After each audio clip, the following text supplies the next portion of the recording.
Oke, kembali lagi di sini. Sebelumnya kita telah membahas tentang apa yuk? Tentang perkembangan fisik atau sosio-emosional pada masa remaja. Setelah masa remaja itu sekarang maju ke masa dewasa, ya. Tapi sebelumnya kayaknya enak kalau hitam putih. Ya. Sekarang kita akan membahas tentang perkembangan fisik dan kognitif pada masa remaja. Gimana? Yuk kita lihat.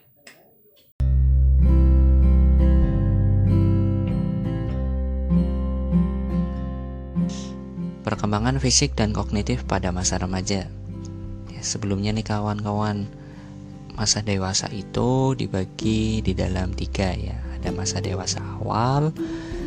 Masa dewasa awal itu bisa dimulai dari kira-kira umur 18 tahun sampai umur 40 tahun saat perubahan fisik dan psikologis yang menyertai berkurangnya kemampuan reproduktif. Yang kedua ada masa dewasa madya, yaitu pada umumnya dewasa madya itu dipandang di usia antara 40 sampai 60 tahun.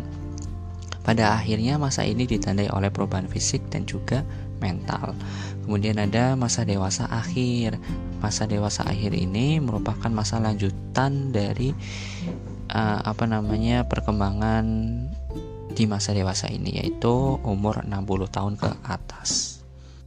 Perkembangan fisik pada masa dewasa itu masa dewasa awal ada seperti perkembangan dan performa fisik, perkembangan kesehatan, dan juga perkembangan pola makan serta perkembangan seksualitas.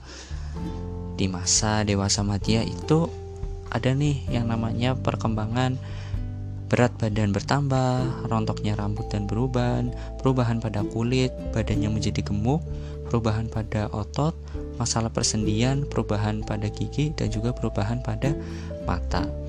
Sedangkan perubahan atau perkembangan yang terjadi di masa dewasa akhir itu ada seperti sistem pernafasan lansia, perubahan sistem persyarafan, perubahan panca indera pada lansia, perubahan kardiovaskular, sistem pernafasan lansia. Sistem pernafasan lansia itu pasti nanti kedepannya akan berkurang. Begitu juga dengan banyaknya masalah yang terjadi di sistem persyarafan dan juga perubahan dari kardiovaskular. Itu adalah perkembangan fisik pada masa remaja. Selanjutnya ada juga yang namanya perkembangan kognitif pada masa remaja. Ya, masa dewasa awal itu pasti dia akan selalu berpikiran realistis dan pragmatis, pemikiran reflektif dan relativistik tahap postformal. Berpikir realistis dan pragmatis itu ketika seorang individu pada masa dewasa awal mulai memasuki dunia kerja. Cara berpikir mereka pun berubah, mereka mulai menghadapi paksaan realitas yang disebabkan oleh pekerjaan.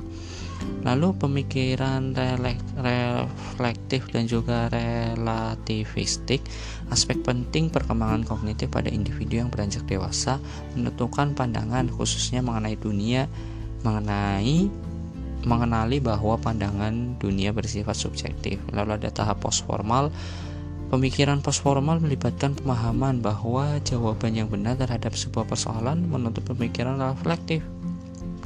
Lalu pada masa dewasa madya itu memasuki dunia logis yang berlaku secara mutlak dan universal, menyadari keterbatasan pada dirinya, berpikir secara teoritis dan menganalisis dengan berbagai hipotesis.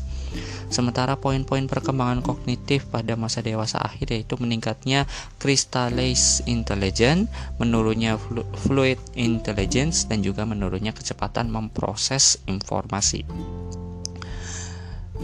Sementara kalau di dalam karir dan pekerjaan pada masa dewasa awal masa ini, pendidikan memengaruhi karir dan pekerjaan seseorang karena tempat bekerja menghadirkan tantangan khusus bagi orang dewasa yang kurang mendapatkan pendidikan tinggi. Lalu ada masa dewasa madya. Menurut Ginsberg, jalur karir dibagi ke dalam 2 pola, yaitu stabil dan juga berpindah. atau dinamis. Pekerjaan yang kompleks bisa meningkatkan fleksibilitas kognitif. Perubahan di tempat kerja bisa menjadikan pekerjaan lebih bermakna dan menantang secara kognitif bagi orang banyak.